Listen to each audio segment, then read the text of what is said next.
ওগো আল্লাহ, ওগো মালিক, তুমি ছাড়া তো আমাদের আর কেউ নাই, তুমি ছাড়া তো আমার আর কেউ নাই। আল্লাহ গো, তুমি যদি মাফ না করো কে আমাকে মাফ করবে? তুমি যদি মাফ না করো কে আমাকে মাফ করবে? তুমি যদি আমাকে মাফ করো তাহলে তোমার কোনো দিকে কমবে না, তুমি যদি আমাকে মাফ না করো তোমার কোনো দিকে বাড়বে না।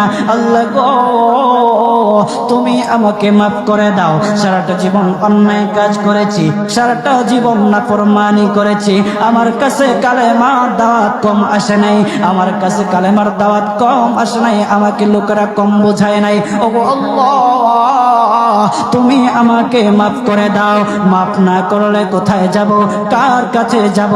বাবা যখন মারে তখন মার কাছে আশ্রয় নেওয়া যায়, মা যখন প্রহার করে তখন বাবার কাছে আশ্রয় নেওয়া যায়, বাবা মা যখন প্রহার করে তখন দুনিয়ার কারো না কারো কাছে আশ্রয় নেওয়া যায়।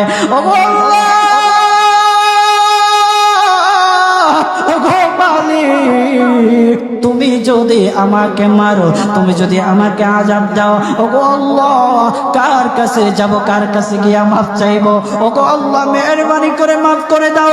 এইরকম কান্না করতেছে, কান্না করতেছে, চোখের পানি তার এমন ভাবে পড়তেছে, দাড়ি ভিজতেছে, দাড়ি ভিজে জমিনের মধ্যে চোখের পানি পড়তেছে, কান্না করতেছে। বান্দাটা কান্না করতে করতে করতে করতে আমার আল্লাহর কাছে এমন গ্রহণযোগ্যতা অর্জন করেছে, মহান আল্লাহ রাব্বুল আলামিন তার ডাকে সাড়া দিয়া তার জিন্দেগির সব গুনাহ মাফ করে দিয়েছেন।